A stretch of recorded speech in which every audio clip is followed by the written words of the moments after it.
Peterborough's community radio station, Salam Radio, 106.2 FM. Good evening, Assalamu alaikum.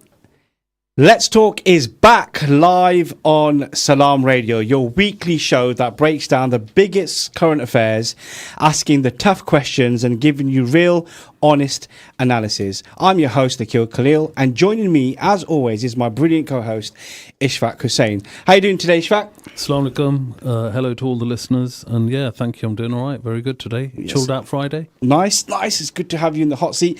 And as I mentioned, actually, with Let's Talk, this was a show that we did for a very long time. It's just great to see it being resurrected. It's so important that we have a weekly conversation within our community and beyond about what's happening locally, nationally and internationally. So it's great to have you here with us. And as always, we've got two big topics lined up for you today. And trust me, these are the conversations that matter. First, we're diving deep into the recent acquittal of Met Officer Martin Blake in the shooting of Chris Kaba. Blake was cleared of murder, but questions remain about police use of lethal force, particularly in black communities. How do these incidents shape the trust between the police and the people they serve, especially when it comes to the concept of policing by consent? And then, in the second half of the show, we'll be asking, are we as British Muslims truly integrated? Is there a real sense of belonging, or are we living under a false sense of security? We'll be breaking down what integration means today and whether British Muslims are fully part of a social fabric of this country. So let's get started with our first topic then. Last week, the nation saw the conclusion of a high-profile case that has, for many, reignited the debate around police accountability and the use of lethal force in the UK. Martin Blake, a Metropolitan Police officer, was acquitted of murder following the fatal shooting of Chris Kaba, a young black man in South London. You've probably seen it all across your TV screens throughout the course of the week, all across major news networks. Now, for some, this outcome was no surprise, but for many, especially within the black communities, this has raised some troubling questions. Chris Kaba was an unarmed man, a father-to-be, and his death sparked outrage and protests. The question on many people's minds is, how does something like this happen in 2024? How do we balance the need for effective policing with the responsibility to protect life, especially when that life is part of a community that already feels disproportionately targeted? I see where you're coming from. Look, I just want to bring up some things that were said by the community from Brixton. The MP there, Belle Addy, she said there was a lot of pain and anger and hurt, firstly for the fatal shooting and then for the acquittal in the borough. It's the lowest confidence level in the London Police Force, Metropolitan Police Force, in a very long time. Another person who's a relationships activist, Lee Jasper, a former policing director for London, called for juries in such cases to hear expert evidence on institutional racism. Okay. So the question that you're posing here is, whether this guy should have died. Should it, in a way, it's murder. That's what this police officer was on trial for. That's certainly the vibe we were getting from people that were getting interviewed. Like, look, did you see the footage? You saw, didn't you? There's a police chase, and then he was surrounded by police cars. He was trying to escape. Of course, he was trapped, and then he was surrounded by armed police officers. Now, I've been following this. And you couldn't miss it in the news. But for me, should that police officer have been on trial? Personally, for my input, I would say no, because the police have a duty to protect us, but also protect themselves. Mm-hmm. Obviously, the other information that's come to light about this guy being a gang member, being involved in gun crime, and the fact that they were aware that this guy was involved in a incident the day before, or that vehicle was. Yeah, the vehicle, yeah. So that does put someone on high alert. I mean, these police officers do want to go back home to the family, yeah, right? And they do want to protect, or they don't want to be the guy that was the reason their colleague died. Yeah. So I'm not defending the actions of the officer. I mean, if there's a way to save a life, save it, I don't condone that. I don't support it in any way. We've seen it in the past where there was Yasser Yaqub was killed in 2017 on the M62, wrongful shooting.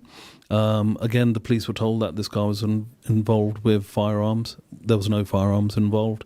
It reminds me of Jean Charles Mendez, 2005, the guy that was shot. On the tube. Yeah, right, wrongfully. Yeah. So there is instance where that happens, but I'll tell you one thing that I was shocked at. It happens here, but it's prevalent. It's almost, when I say it's like pandemic levels of killings in America. I know we're concerned about our streets and our police force, but what I'm saying is the level of killing there of black men is a lot worse than here. Mm-hmm. So maybe, when we look at it that way, maybe our police force do some of the things the right way. I mean, you're right. I mean, if you look at last 5 years, maybe more than that, certainly in the age of social media where you do see interactions between US police and black citizens, almost always you think to yourself, okay, is this going to end tragically? Yeah. And then you see those cases, don't you? These massive cases of these people who've been killed and wrongfully as well. But coming back to this Chris Cabba case, look, you're absolutely right, Ishfaq, right? It's not just this one case either, right? Time and time again, we see instances where police interactions with black men, particularly young black men, right, escalate to tragic encounters and outcomes. And then I want to just add one more thing into the mix, and I just want to know your thoughts about this. Obviously, you have the black community, which is disproportionately stopped and searched.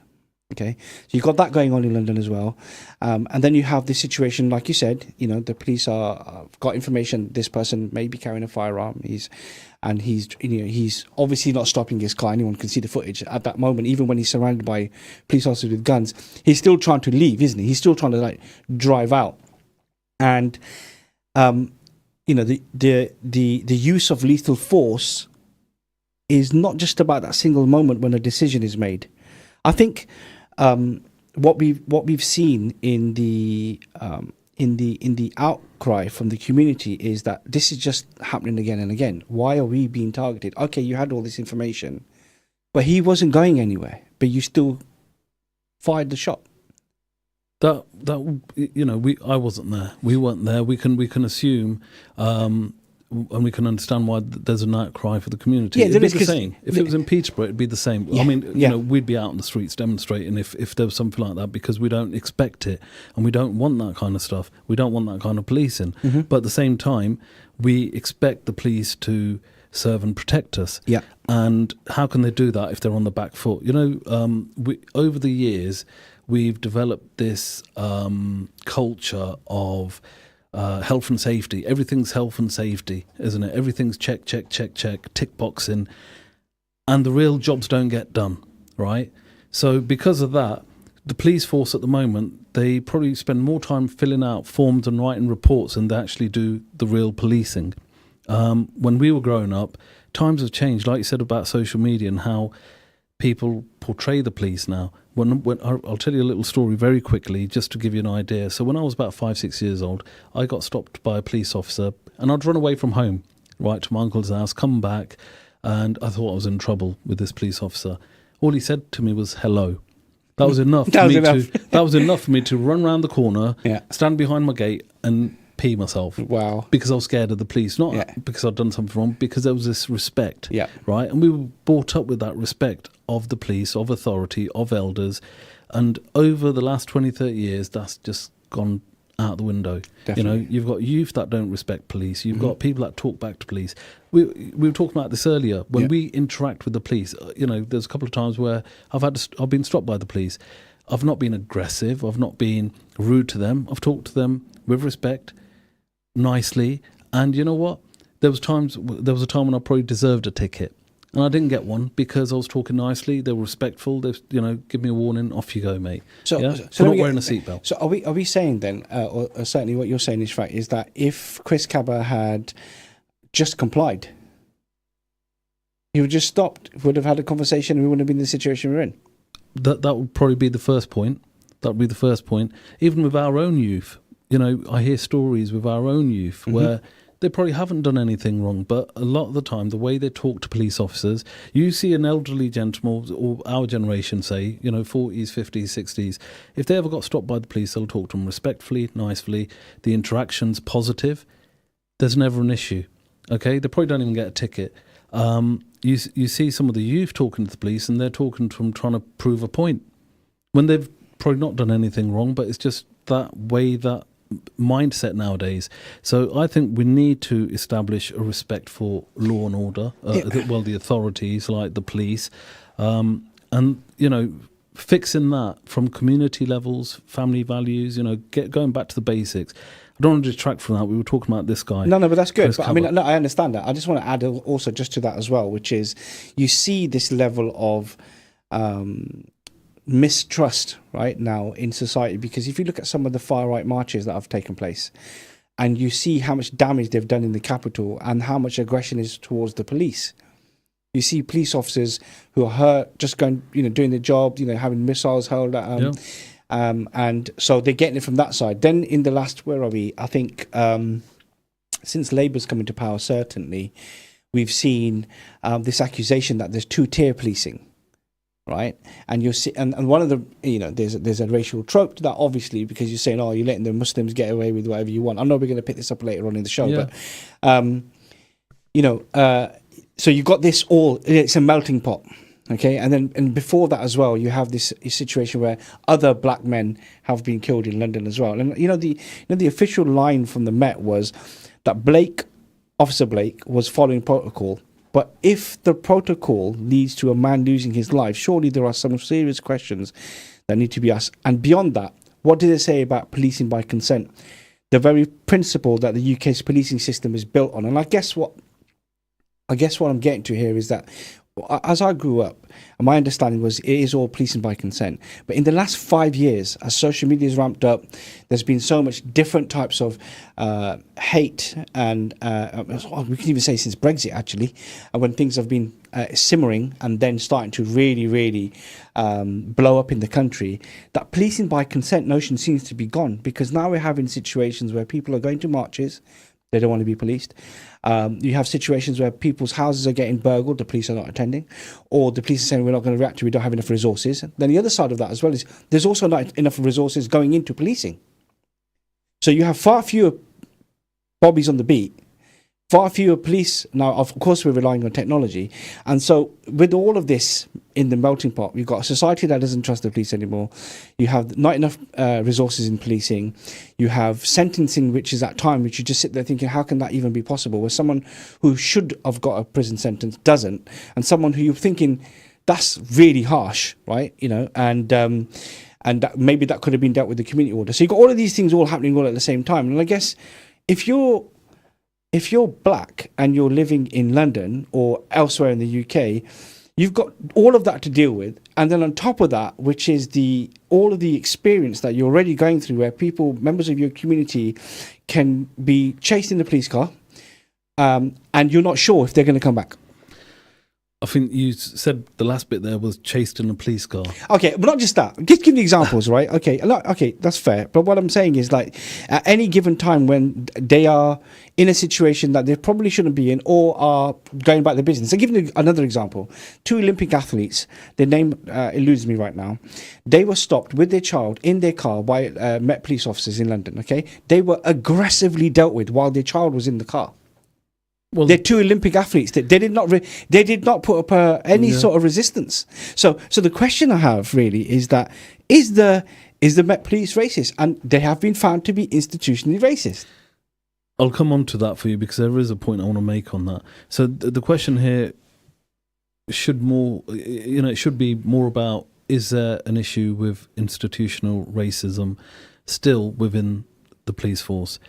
I would say to you, from personal experience, I've not come across any, but I can tell you just today, I met, and I won't say his name because obviously there's stuff going on, but there was this officer who, was it a couple of years ago, got caught for charged for raping a woman. And was that Wayne Couzens? I think so, okay. Right? So because of that, the police force have apparently now reassessing all their officers, which is good, making sure that everyone's following procedures, protocols, and they're doing things the right way, so that stuff like that can't happen again, which is brilliant. We want to hear that, they're being proactive in ensuring that.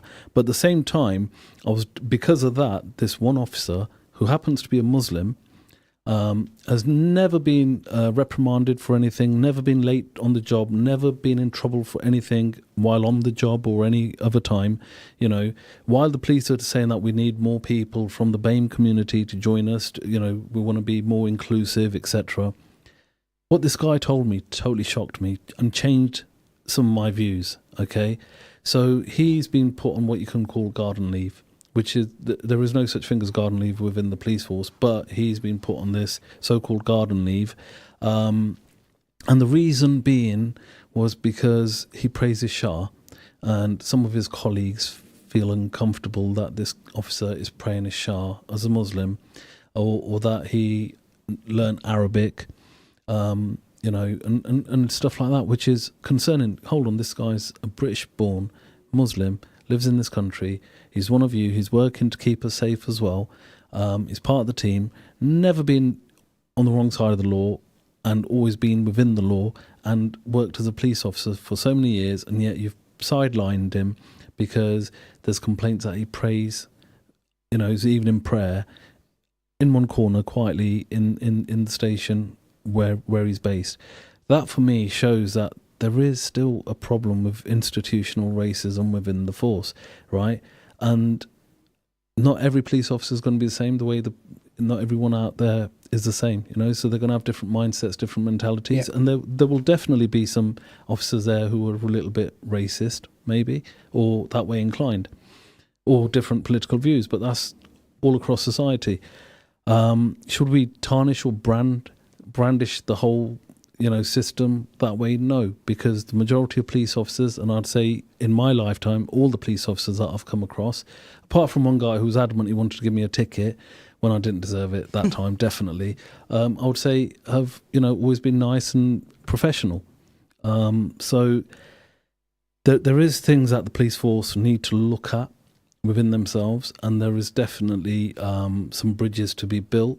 But would I want police officers like this guy to be charged or put up? Don't forget the CPS, and I didn't know this before.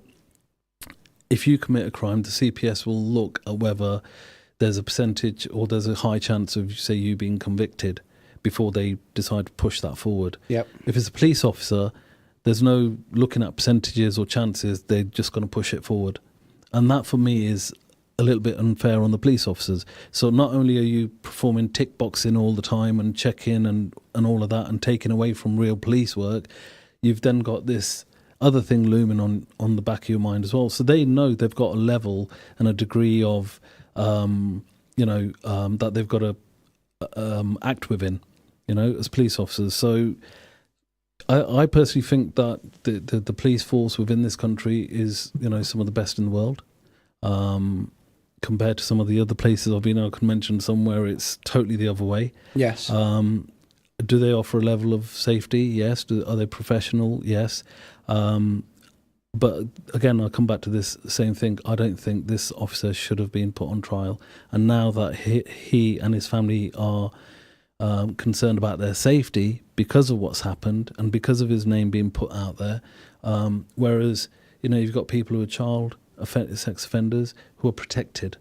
Okay, you've got other people who are criminals who are protected. Yet this guy was an officer of the law, and his name's been put out there even before he was found guilty.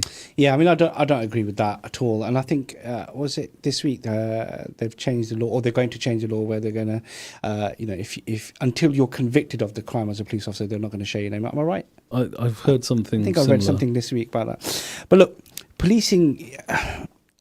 Just going back on the consent side of things, I think that's the other side of things as well now. When you're seeing so many of these instances where you have riots or you have people being shot and people being killed and recruitment issues within the police where, they're being accused of being rotten. I mean, that's what the Met was accused of. And then it makes you evaluate, that policing by consent relies on public trust. And if that trust is broken, the system can't function properly. The black community's relationship with the police has been strained for decades. I know you know this. Incidents that like this deepen that divide. Okay, and it's not just in metropolitan boroughs either. If you speak to people, especially black and Asian communities, there's still that. I mean, as a lot of people still distrust the police. And the question is, what steps need to be taken to rebuild that trust? Is it about more training, more accountability, or perhaps even changing the legal framework for how police use force? I can't see this coming anytime soon, to be honest with you. I think, if anything, the police commissioner was, as you'd expect, he was steadfast behind his officers. I recall when this happened, it was 2023, wasn't it, when it happened? And he had a number of officers who were, giving back their firearm licenses. Said, well, I'm not going to do this if you're not going to back me up. And I appreciate that a firearm officer will make a decision in a millisecond because he's thinking about his own safety, his team safety, and the public safety. But I think in situations like this, there's lots of people who've got questions to answer here. So I'm with you in terms of the CPS. If you look at it now, did they have enough of a case? Who reviewed this case? Why did they go that far? Or then the other side of it is definitely until we know what happened, a man lost his life. Well, look, a lot of the time, sorry to interrupt you, but I think a lot of the time when these kind of cases are pushed forward, it's people saving their own, skin, right? In the sense of, we better do this way and follow this protocol because if he gets hung out to dry, we don't want to be on there as well. So I reckon that's what happens a lot of the time. I agree with you. In this country. And it's unfortunate that people are not brave enough to stand up by their values, morals, or integrity and say, well, actually, hold on, this guy's done this, but we've got to stand by because of these reasons. If this guy had gone on, this Chris Cabba had gone and done something else, had gone and shot someone else or in a gang shooting and accidentally killed a child, but this guy had not, this officer hadn't pulled the trigger, would we be having a different conversation today? Definitely, right? Yeah. Where, why didn't you do something about this guy when you had the chance? So it's a life and death situation, and look, it's never good when someone loses their life, especially in this way. And I feel sorry for Chris Cabba and his family. I do, genuinely. And it's unfortunate that we're from the Asian background, a BAME community, and there's times where there's people from our community, black community, coloured communities that do feel in that way. But we can do more as well, which is educating our youngsters what manners they should be behaving in. We shouldn't have youngsters that are part of gangs. We shouldn't have youngsters that are part of gun warfare or knife crime. I agree. You're spot on. So when we've got situations like that, and then you want to take away the rule of law as well, you're just asking for more trouble. Yeah, no, I agree with you.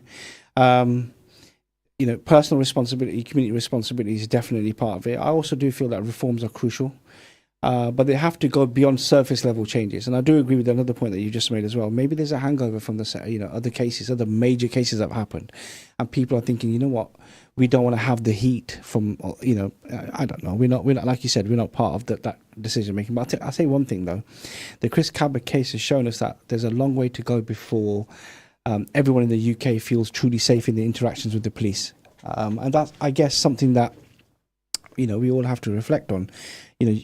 Like you said, you've had many interactions with the police, and it's been good mostly. Sorry, Akeel. I'll give you one example. I have to disagree with you when you say that people don't feel safe with their interactions with the police. I've never felt unsafe. There was one time, and I'll mention to you, and I think the start of the show we talked about this, the time when John Mendes was shot in London. That day, a couple of days later, I had to go to London. And I had to take a rucksack full of files with me because I had a business meeting in London and I was going to take the train and the tube. And I had to think to myself, am I going to be safe? But I wasn't just thinking about, am I going to be safe or am I going to get shot? And I'm sure there was other people from BAME backgrounds that were probably thinking the same thing as me, which was the first time ever in my lifetime that I had to question my own safety because of the actions of others, right? But at the same time, I also considered how other train users would feel. And it was unfortunate that I was thinking, hold on, me as an Asian beard, with a rucksack on, am I going to make other people feel uncomfortable?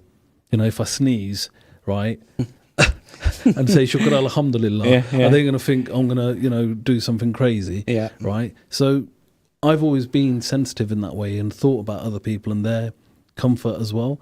And I think, which will come on to our next part of the show, is how we engage with other people. Absolutely. And, you know, interact. Look, I take But on your board. that was You're the only right. time. Yeah, no. I take your point. It's not all, obviously, all people. Certainly, some sections of society have had bad interactions or had bad experiences or been on the, receiving end of a perceived injustice. Okay, but look, that's a lot to think about. We'll keep an eye on this and see how this story develops.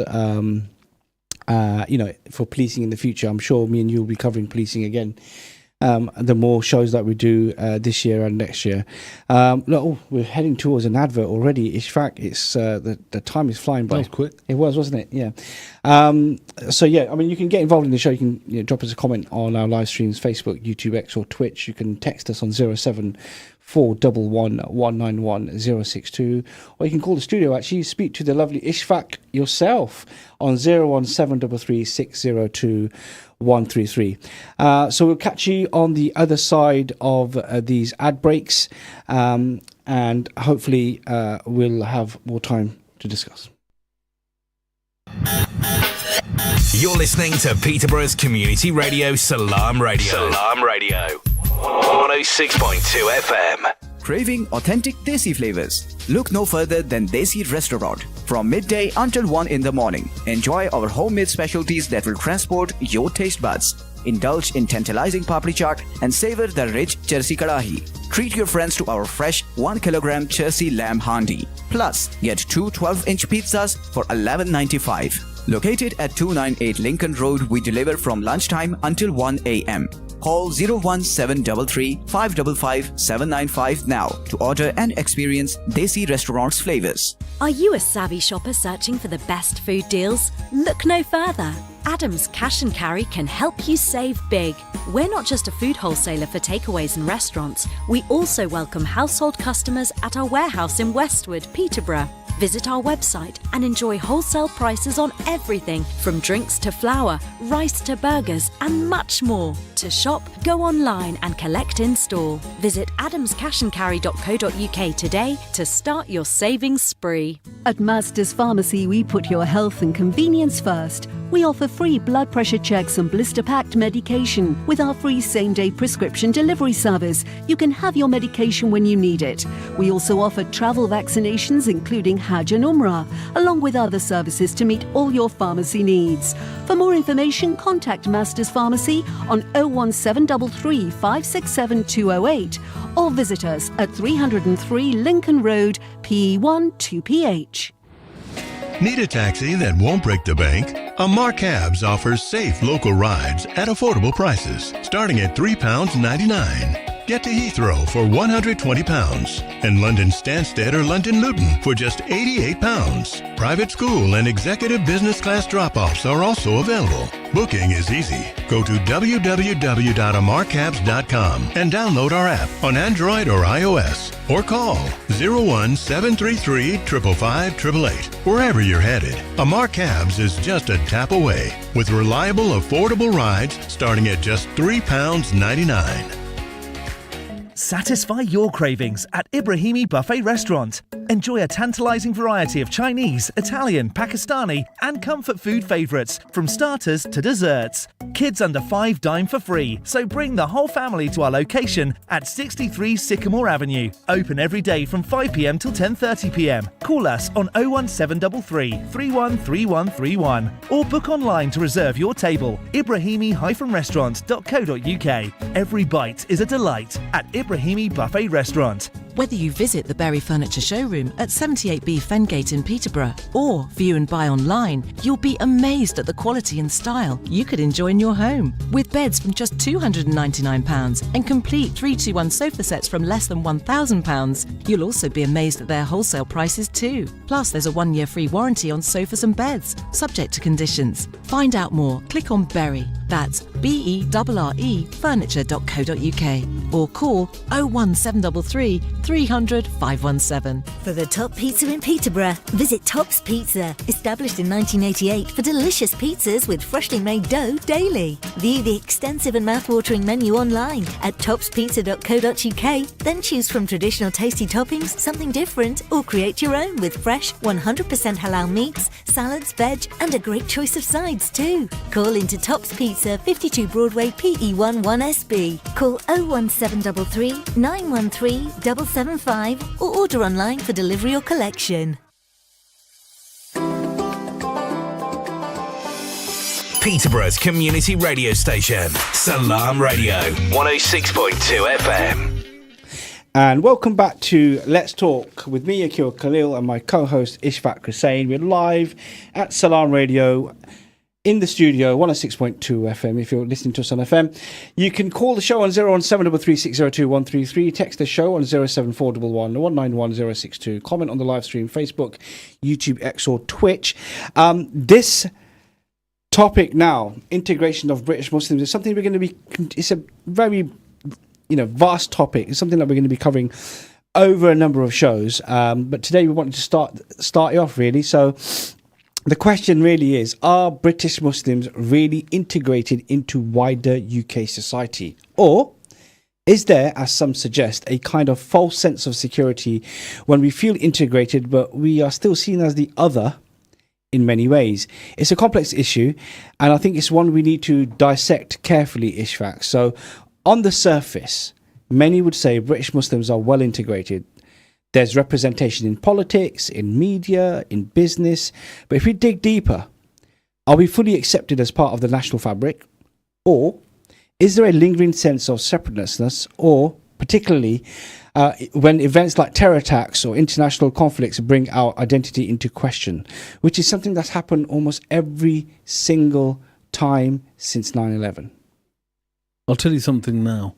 What do we always start with? And I hate that we have to start with that all the time. Whenever I talk to someone, whether it's not on this radio show, but generally when I'm talking to friends or, predominantly white English background people, I'd have to say something like, I'm a British-born Muslim. Not because I have to say it, not because they demand it of me, but it's almost become a thing, a given, that we all have to start by proving, look, I'm a British-born Muslim. Just in case, because of my name, you think I was born in Pakistan, Afghanistan, wherever. Yeah. Right. And I picked up the lingo. Yeah. So it's almost like we have to first prove that we're British. I'm tired of doing that because I am British. Look, this is my country, this is my home, and I'm proud of being British. Our identity is that. But yes, like you said, look, I want people to call in because my opinions might not always be right. My opinions might be stuff that the listeners don't agree with. And you know what? If you don't, and prove me wrong, or I'll agree. If I'm wrong, I'll take on constructive criticism. But I am opinionated. I'll be first to say that. Have we integrated? We've done our best. I believe.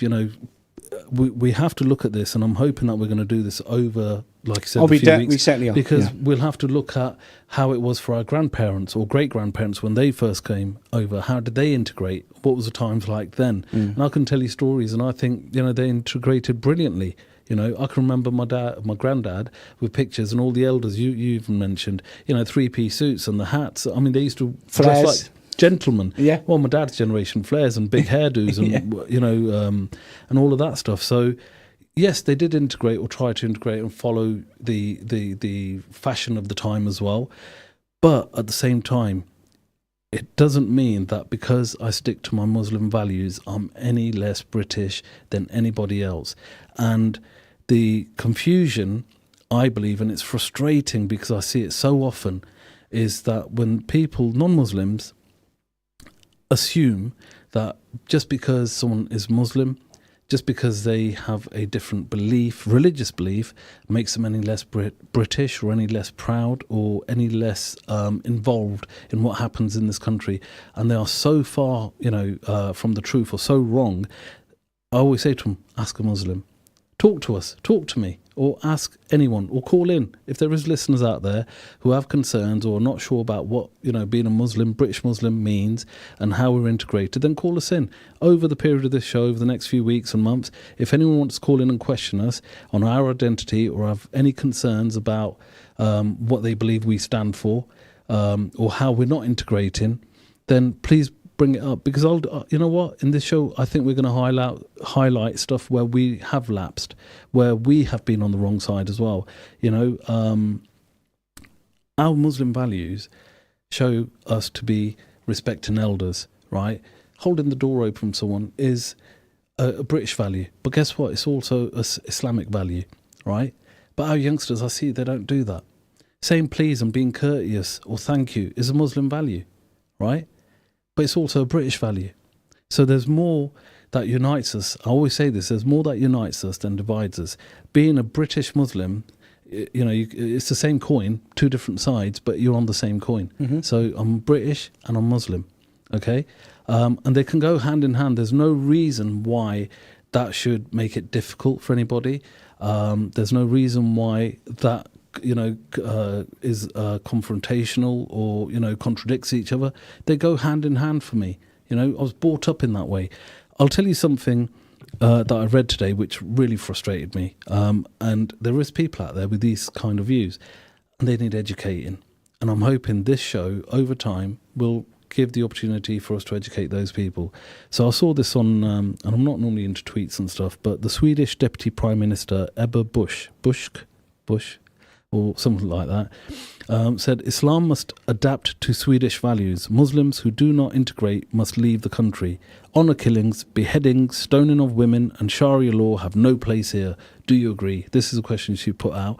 But this is from Europe Invasion. This is obviously a far-right group that's putting this kind of stuff out. Now, it tells you that these people are not educated. Talk to Muslims, yeah, because some of the stuff they mentioned in there, in my lifetime, 48, 50 years nearly. You're younger than that. I'm 48, right? But in 48 years, I've never heard of, beheadings in this country, or do I agree with beheadings? Because it's against our laws, right? And not, I don't agree with them. Stoning of women. Have you ever heard of anyone being stoned in this country? No. I haven't. Honour killings, guess what? Absolutely nothing to do with Islam. Yep. Absolutely, it's against my religion. It's against my beliefs. Yes. Killing someone, and especially honour killing, that is something that's come over from the Indian subcontinent. It's got nothing to do with Islam. So why are you mentioning it in there? But people that don't know will read that or hear that and say, oh, Muslims, honour killings and stoning women and all that, and, suppressing women. What else was there? Sharia law. Guess what, as a Muslim, I live by Sharia law. Off Sharon's, what did he say earlier on? Sharon's law? Sharia law, yeah? So, but that's in my own life. Yeah. I don't need a government that adheres to Sharia law. Guess what? British values. Our religious teaches us to live by the values of the country that you live in and respect those values and those laws. And me being a conservative, they go hand in hand, right? So I follow the letter of the law. We were talking about the police earlier. We follow the letter of this law, of this country, of this land. But at the same time, we have religious rules and regulations or values, which is Sharia law, which I live by, which is don't steal, don't kill. Guess what? It makes me a better person in society, in this country. It makes me a better resident. Yeah. Because not only am I adhering to the laws of the land, I'm also adhering to religious values and religious laws and the values of life, right? So all in all, I think it makes me a better person. So why can I not live by both of those laws hand in hand? And those laws, me being a Muslim, doesn't affect anybody else apart from in a positive way. Yes. Right? Because I'm not forcing or pushing my religious beliefs onto anybody. I'm not saying to anyone, you've got to be a Muslim. The only thing I'm doing, the only way I show my religious beliefs is from my character, by being a good person. If I pray 5 times a day, no one needs to know I'm praying 5 times a day. I do it in my own time. Yes. I don't show people that I'm praying 5 times a day, but I go and do it. It's food for the soul for me. Right, but it makes me question my value, it dignifies me, makes me ensure that I'm honourable, respectable towards other people. I'm not cheating anyone, I'm not stealing from anyone, I'm not lying to anyone. these are British values as well. Being a good person. That's what being British to me means. Being honourable, being respectful, having status in the world where you are regarded and respected as being a decent people. So both those values go hand in hand. I've got British friends English friends who have never, didn't know Muslim before me, and they had their own opinions and views and thought, we were a backward religion maybe, right? They integrated. They, we mix together, we sit together, we talk, we go out and meal together, and they've realised, well, hold on, we're very, very much alike. There's stuff that they like on TV that, guess what, I like it too. Yeah, there's cars that they enjoy talking about. I'll talk to them all day long about cars. So there's a lot that we share which is similar, and I think that's important.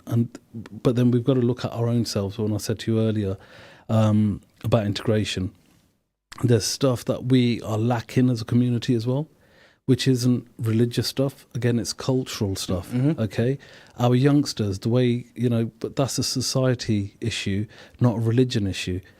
Because that will be, no matter what colour creed you are, youngsters nowadays are a different mindset to what we were when we were growing up. Yeah, I sometimes cringe when I see an Asian kid or a Pakistani kid, being a bit loud or being a bit rash or not holding the door open or not saying thank you or being a bit rude, because I feel that it's a reflection on me or my community. Yeah, and it does make me cringe. But there might be a white kid or a black kid that does exactly the same, but I don't notice it. We need to up the bar ourselves. Again, it comes back to our family situations, our education within the community, and just trying to do better ourselves as well.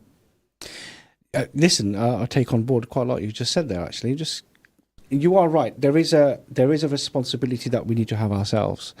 It's we can quite clearly see there's so many other things going on in society in terms of Islamophobia and so on. But every time that there's a negative headline about Muslims, it feels like it's a setback. Yeah, I'm sure you've seen yourself, when there's something happens around the world, the first thing you say, oh, please don't be a Muslim, please don't be a Muslim. Yeah. Because we've got so used to being the other. We're getting othered on social media, and you see in the social media comments now, people are saying immediately this person's going to be a Muslim. Look what happened with those 3 girls that got killed recently. Oh yeah, right. And the truth is, though, integration isn't just about fitting into British culture. It's about being accepted for who we are. And you mentioned it: faith, culture, everything. But that acceptance can be hard to come by when Islamophobia and stereotyping is so persistent. And you mentioned just there. So, really, thinking about what you just said there is, what does it truly mean to be integrated? Is it enough that we speak English? We work in mainstream professions, contribute to society, or does true integration also mean that our Muslim identity is fully embraced without us feeling the need to downplay or hide certain aspects of our faith? Let us know. You can text the show on 07411 191 062 and comment on the live stream, Facebook, YouTube, X or Twitches, which is what Jamal has just done. Assalamu alaikum both, he says. I've never had any issues when stopped by the police. Integration is just another way of saying change the values you stand for. I absolutely agree that Islamic values have a space in Britain as long as nobody's pushing their ways onto others. Live and let live and ignore the noise. It ruins a positive mindset. That's very true. I'll tell you 2 things there. Thanks for the comment, Jamal. Yeah, thank you. So you mentioned about the 3 young girls, bless them, that were, brutally killed, Stockport. So during that time, while there was people, thugs, and branded as thugs, racists, going out violently, again attacking police, being, I would say, lacking education, lacking information or the right information, assuming that this guy was a Muslim, deciding to attack mosques. That time was not just, we were in Peterborough, but there was stuff about, riots happening all over the country. Yeah. I'll touch on something later on, but during that time, while they were busy doing that, I'll have to bring in that, during that time from Peterborough, so Ateek from Unspoken, my friend, good friend, and his team, and I helped him. We did, we got involved in a toy drop national toy drop to sort of spread the good word of Islam, not just Islam, but generally that we're all together, and the team went and delivered toys to, I think, 20 hospitals around the country, brand new toys, 2-3 van loads, and to Stockport as well, to show them, look, the kids in the hospitals there, to say, look, here you go, we're here for you, and show that we're all in it together, right? At that same time, also, and again, it comes back to my earlier point about us being the best we can be, and promoting Islam through our actions and positive actions, is there was an imam at the time when there was people outside a mosque protesting Islamophobic chants, etc. This imam went out and spoke to them nicely, offered them food, drink, humbled them, right, and explained to them what we believe, what we stand for. And a lot of those people, welcomed them into the mosque to show them, look, this is what we do, this is how we work in here, this is how we pray. And he humbled them, and they apologised, and they understood. And you know what? At the end of it, it was really heartwarming to see them hugging each other and, leaving on a positive. We need more of that. That's integrating. But it comes from both sides. We've got to integrate, but the British, what I would say, like the old white English, you would say, need to do the same. During COVID, when everyone was locked away, me, along with some other colleagues, we stepped up. We didn't look at what colour or what religion people were, what background they were, what their beliefs were. It was just people from Peterborough that needed help, where we provided meals, thousands of meals, supported vulnerable families. They just had to tell us they needed help the elderly with medication and stuff, as British Muslims, because just before COVID, there was a lot of Islamophobia going on. I don't know what had happened. I can't remember now, at that time, what was it? 2020. 2020, yeah. Late 2019, early 2020. There was something that had happened just before that which had kicked off a lot of Islamophobia. Now, me going out and trying to defend myself as a Muslim is not the same as, say, someone who's non-Muslim defending me for my actions. Yeah. And it was heartwarming to see that after or towards the end of COVID, when something else had kicked off, again, like you mentioned, as soon as something happens, we have to go, hold our breath. Oh no, here we go again. And they started Muslim bashing. And it was the non-Muslims that came on there on social media and, said, well, hold on a minute, where were you guys when it was the Muslims that came out and supported us and fed us and helped us? And they didn't, we didn't ask for, what's your name? Is it an Abdul? Yeah. Or is it a Smith? Yeah. We didn't care. Because you know what, we're all human beings and we were all British and we were all in it together. Absolutely. And that's what it matters for me to be British, is showing that regardless of what you are, we're all in it together. No, you are right, absolutely. Just picking up what Jamal said, I think, he's right, in terms of changing your values, right?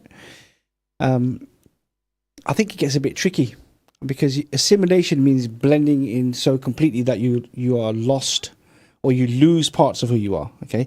And integration, on the other hand, should mean that being part of a whole while retaining your identity, like you mentioned, right? But is that actually happening? Are we being asked to give up too much just to fit in? So, for example, as you mentioned just there about, you're helping people. You must do things in a certain way. You must, you can't, like that tweet you had, you can't do this. Although me and you and normal British Muslims don't recognise anything that she's actually posted, right? But I actually recognise what you've just said, which is you're helping people, irrespective of what background you are and what colour you may represent in terms of your political affiliations. And I guess it comes back down to your personal responsibility.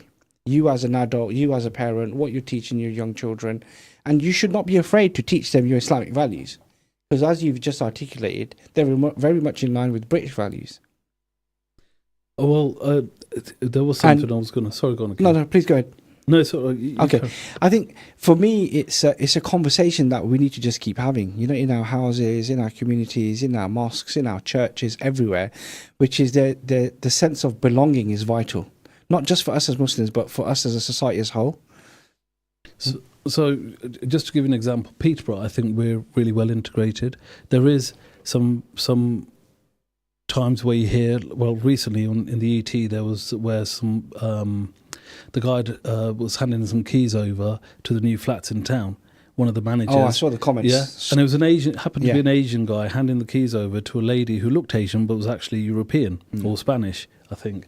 And because he'd handed these keys over, the people in the comments hadn't read the actual storyline. Because people don't. And they saw the pictures and saw two Asian people getting these keys for an apartment, a new apartment, and saying, oh, what about, the white English people, putting them back? What about all the homeless people? What about this, that? Well, actually, guess what? Me as a British Muslim, I've been out helping the homeless people.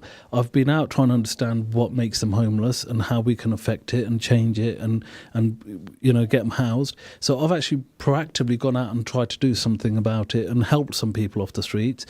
What have you done? But, so sometimes when I see those comments, it really frustrates me that these people they're out there and they just assume, that everyone's looking for an easy ride or a free ride. Correct, yeah. But I'll tell you something. Muslim values. I had a friend of mine who's a Roman Catholic. He said to me, Ishi, if I wasn't brought up as a Roman Catholic, I think I would have chosen, if I had to choose a religion, I would have chosen Islam. And a very close friend of mine. And he said the reason is because whereas other religions will bend and sway with the time and the culture and what's happening at the time, you guys stick to your beliefs. It's that way and that's what it is, and you're true to it. And I'm proud of that. That's part of being Muslim. Those values, we've been ordained or told, not ordained, we've been told that this is how you follow the religion, this is the rules, and you stick to them. That's right. Because, it's all encompassing, transcends time, and we believe that. So why should we have to change that or those values when they don't affect anybody? Correct. There's no actual contradiction anywhere. No, there isn't. And I can't help but feel also about this, earlier in the show when you were talking about the police officer. He's not actually affecting anyone. It's, again, the other, isn't it? You're absolutely right. I think, I know we haven't done this topic justice, and we are. This is why we want to keep this subject going throughout our shows that are going to come and go, because it's such an important, such a vast subject to talk about, because being British is very important to both of us, and I'm sure people listening to us as well. We are British Muslims. And it's very much part of our identity. However, there's one more thing, and we'll pick this up in a future show, but I'm just going to plant the seed now, which is we're not just British Muslims. So a lot of us actually have like a dual identity. So some people may come from India, some may be born or have family or heritage in Pakistan or Sri Lanka and so on. So you'll have an additional identity. So when you go to that said country, they don't look at you as one of them either. They look at you as British. Yeah. But in this country where we live and we're born, and some of us are born in a house, in this, not even in a hospital, probably me. Anyway, and what you'll notice then is that we are also being made to feel as if we're not British either. So I guess in many ways we have to take responsibility of owning that conversation as well. Where do we belong? Where do we belong? I think we'll definitely do that in the show. Are we nomads? Well, I'll tell you something, and again, we will touch on further shows on this, because I said to you earlier that we need to go from the start. We need to look at not Adam and Eve, but we need to look at. That's what I said to you. We need to look at, when our grandparents or great grandparents came over here. Yeah. How did they integrate? Yeah. How was it for them? And then what have they done? And then those Muslims that fought in the First World War and the Second World War. Absolutely. I went to the British Muslim Heritage Centre in Manchester, and I was trying to, and one day I was trying to bring over their displays, and I've been asking them for the last few years, and I wanted to do a display in Peterborough Museum for the school kids from Peterborough to go and see how many British Muslims, and not just Muslims, Sikhs, Indian subcontinent, but Muslims as well, generally Muslims in that display, how they were involved and how they had their own regiments and fought for the crown, for this country, gave their lives in their hundreds of thousands, to support Britain. And so when people say, oh, look, you had to fight in the war to be British, your ancestors, well, actually, our ancestors did fight in the war. It's convenient. It's conveniently missed out, isn't it? Well, there's people that came over from Europe during the Second World War, right, from Poland or wherever else, who are seen as now British, who have integrated because maybe the colour of their skin, right, or their religion. But guess what? if you go back at the Indian subcontinent, that was part of the British Raj for 200-300 years before that. So we were under British rule way before anyone else came over, from the Second World War, or whenever you want to look at it.